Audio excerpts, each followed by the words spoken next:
So I've been really enjoying the Anbernic RG Rotate lately, more than I expected to actually, and while we're all waiting for Gamma OS to make an appearance on this thing, I thought it'd be fun to take a look at the 12 retro games that never leave my handheld. Every time I get a new one of these, there's a handful of games that get installed almost immediately. It doesn't matter how many thousands of games I have access to, these are the ones I always come back to, no matter what.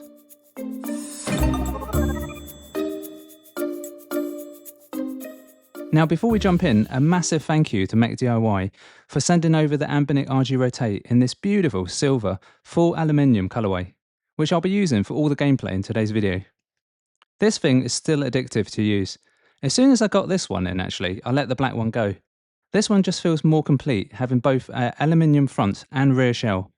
Also, absolutely loving this little flip clock that they added with the new update.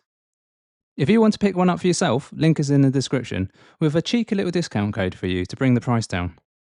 Now let's take a look at the games. So first up, Metal Slug 3 on the Neo Geo. If you've ever asked me what the best Metal Slug game is, my answer has always been Metal Slug 3. It's the longest playing game in the series. It's also got branching paths, which means no two playthroughs feel exactly the same. And it constantly throws new ideas at you as well, like turning into a zombie during the game. Visually, it's still one of the nicest looking Neo Geo games ever made.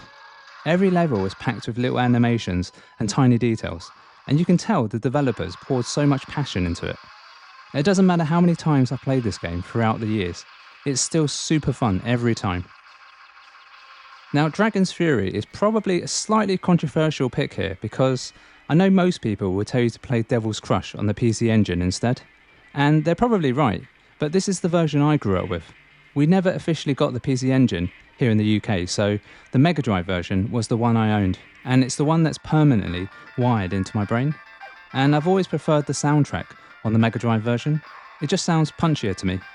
And I actually like the 5 extra bonus screens they added as well. I still think it's an incredible pinball game, even today. Now technically, Demons of Asteborg isn't a retro game at all. It actually came out in 2021 for the Mega Drive. But in my eyes, it's retro in every way that matters. So this game is an absolute love letter to the 16-bit era. It has that classic Castlevania and Ghouls and Ghosts feel, but it plays far more smoothly than most games from back then. To me, that's the best of both worlds. The graphics are drop-dead gorgeous, and the gameplay is responsive and generally fun. It honestly feels like a lost Mega Drive classic that somehow slipped through the cracks for 30 years. Motocross Maniacs Advance on the Game Boy Advance is just pure chaos. Like, there's never really a moment where you can relax. You're either landing a crazy jump, boosting at full speed, or trying not to completely wipe out mid-air. I actually started out with the original Game Boy version, then I played the Game Boy Color one as well. But this GBA release is the one I always end up going back to. I think it's the jumping visuals that really sells it for me. Everything just feels faster as well, and more punchy. And then you've got the weapons added in for the first time too, which just makes the whole thing even more chaotic. I've always had a real soft spot for the shooting up genre. There's just so many incredible gems out there. One game I think that doesn't get as much spotlight is Dragon Blaze. It originally only showed up in the arcades, although it did eventually get a PS2 release back in 2006. What I really like about it is that it has a bit of everything. It's fast, it's flashy, and it makes this classical vertical shooting with some really unique mechanics that help it stand out from the crowd. Also, you ride a dragon which you can dismount from, and you're able to call upon the Greek god Poseidon as a special move. Enough said, really. This game is developed by Sikio, who have a great track record in this space. This is another one of their classics. So, Mr. Driller on the Game Boy Color is just a bona fide classic at this point. It's one of those games that perfectly sums up what handheld gaming is all about. Simple to understand, but surprisingly addictive once you start. You don't really need a tutorial or a warm-up with this one. You just jump straight in and start drilling your way down as fast as you can. It's proper pick up and play.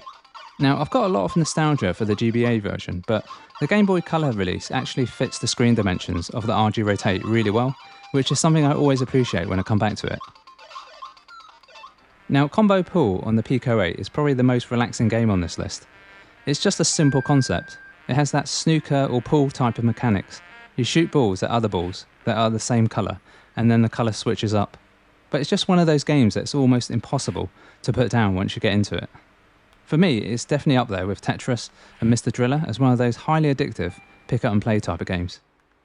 It might not have the flashy graphics of some of the other games on this list, but that's exactly why I like it. Simplicity at its best. The ultimate feel-good game, Super Mario World on the SNES.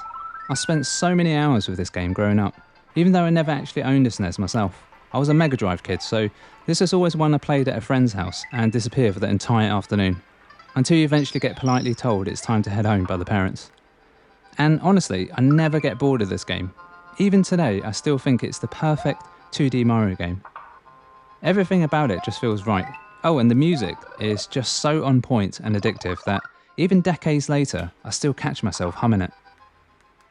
Now, you can't really have Super Mario World without following up with a bit of Mario Kart, and for me, that's Mario Kart Super Circuit on the Game Boy Advance. I know it's been overshadowed by games that came after it, but this was actually the first Game Boy Advance game I ever owned, so I poured countless hours into it. Looking back though, it's amazing how much Nintendo squeezed out of the hardware, with loads of great tracks and even the original SNES circuits to unlock. It might not be the best Mario Kart in the series, but it's definitely one I keep coming back to. So, Confidential Mission on the Dreamcast is basically a James Bond meets Virtua Cop, light gun rail shooter, and it fully leans into that B-movie action vibe in the best way possible as well. I actually thought it was a Dreamcast exclusive for years, until I later found out it started live as an arcade game, which honestly made a lot of sense in hindsight.